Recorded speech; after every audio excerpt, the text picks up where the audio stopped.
hundreds of police reports and court records from across the country in 50 criminal cases where Donald Trump was explicitly invoked in relation to violent acts, threats, or alleged assaults. Homeless man in Boston, one of them telling police, Donald Trump was right. All these illegals need to be deported. The victim was in the country legally. And words of advice to law enforcement on how to handle these arrests. Please don't be too nice. Like when you guys put somebody in the car and you're protecting their head, I said you can take the hand away, okay? Try not to hurt him. If you do, I'll defend you in court, don't worry. Do you plan on paying for the legal fees of this older gentleman in North Carolina who sucker punched the protester? I've actually instructed my people to look into it, yes. I certainly don't incite violence. Knock the crap out of him. I'd like to punch him in the face. I don't condone violence, and I don't talk about violence. In the good old days, this doesn't happen because they used to treat them very, very rough.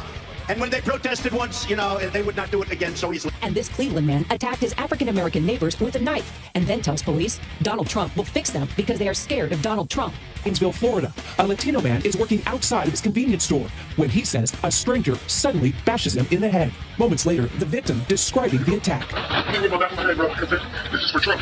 He threatened to kill 2 members of Congress. He says he made the calls because he was upset about the impeachment proceedings against President Trump. Kenneth Sharpie drove his truck toward 2 brothers, threatening to kill them for being Muslim. He then tries to explain his actions to a police officer.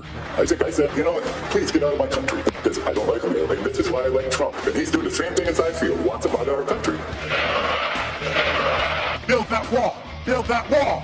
This man was arrested after threatening to massacre employees of the Boston Globe for their coverage of Trump. In more than a dozen calls to the newspaper, he declares, "You are the enemy of the people." 2 days ago, I called the fake news the enemy of the people, and they are. After Cesar Sayoc pleaded guilty to 65 federal charges, his lawyer tells the judge, "We believe the president's rhetoric contributed to Mr. Sayoc's behavior." Mayhem in the U.S. Capitol on Wednesday as swarms of protesters supporting outgoing President Donald Trump stormed the building in an attempt to force Congress to undo Trump's election loss. Police threw guns and fired tear gas after pro-Trump protesters marched through the halls of Congress. Never take back our country with weakness. You have to show strength, and you have to be strong. And we're going to have to fight much harder. Of fanning the fires of hatred. Hundreds of thousands of people here, and I just want them to be recognized by the fake news media and show what's really happening out here. These people are not going to take it any longer.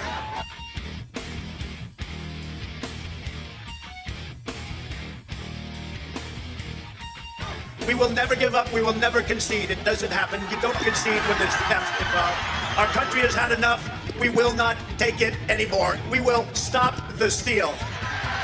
We will not let them silence your voices. We're not going to let it happen. We fight like hell. And if you don't fight like hell, you're not going to have a country anymore. We should never, ever forget